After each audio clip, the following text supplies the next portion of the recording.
Coming up, President Biden is in Japan this weekend, meeting with top U.S. allies. The G7 world leaders already at work, extending sanctions on Russia in its first item of action. And the drama between DeSantis and Disney continues, the resort now pulling out of a business venture that would have created thousands of jobs in the Sunshine State. The rundown starts now.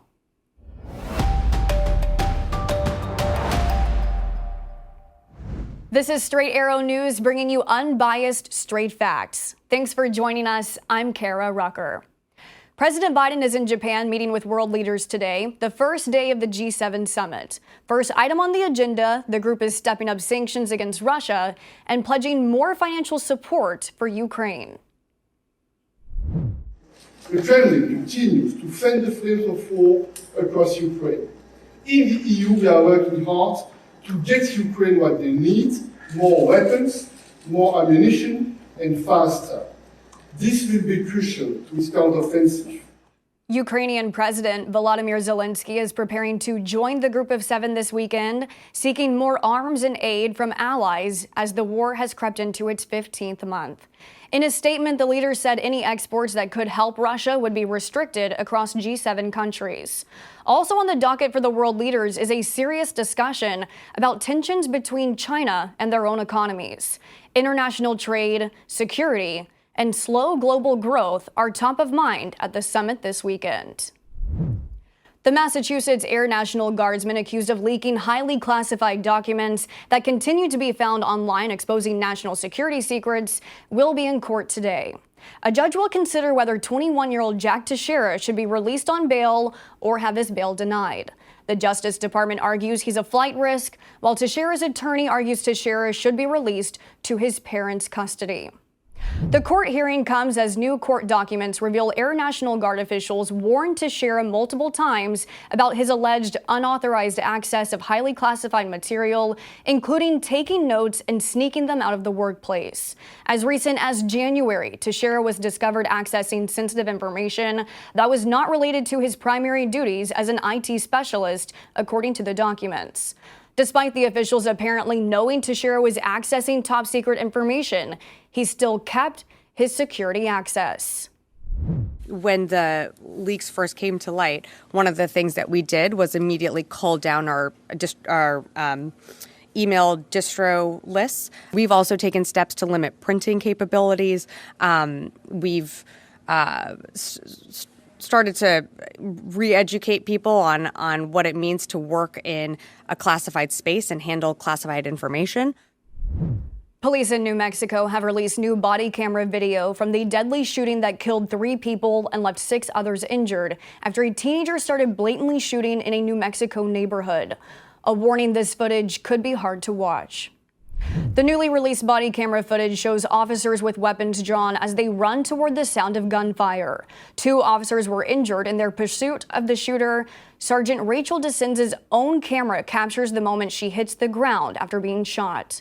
The shooter at one point appears to dare officers to kill him, taking off his body armor and deciding not to run, standing in a church parking lot.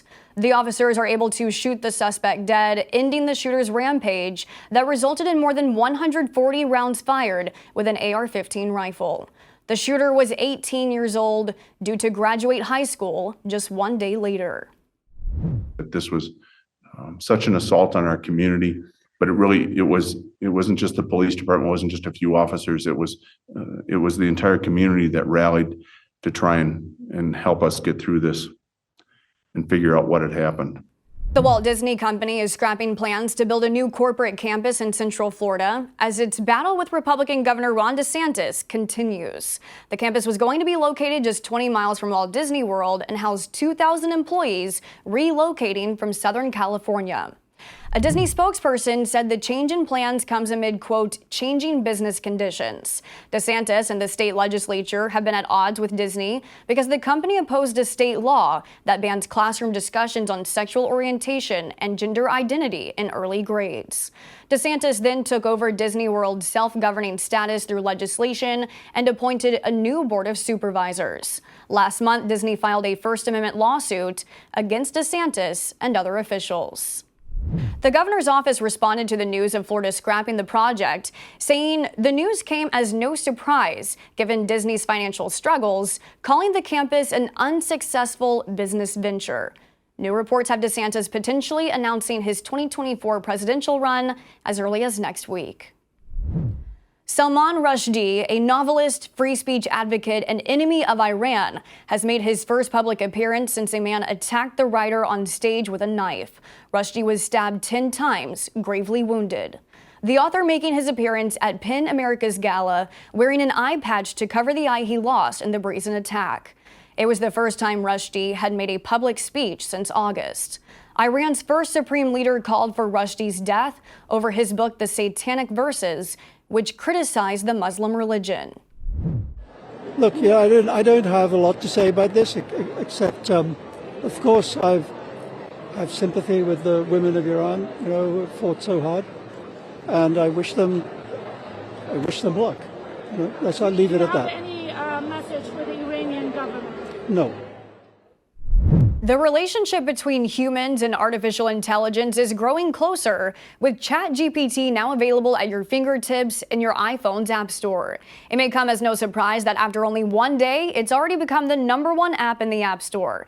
If You Dare is basically a free robot at your service, and unlike the desktop web version, the mobile app allows you to speak to ChatGPT using your voice rather than just being a pen pal. The app will soon be available for Android users too. These are your top stories. Thanks for watching The Rundown. We're on a mission to bring back trustworthy journalism by serving only you, not an agenda. Be sure to check out more of our work at straightarrownews.com. We'll see you back here next week. Until then, I'm Kara Rucker. Have a great day.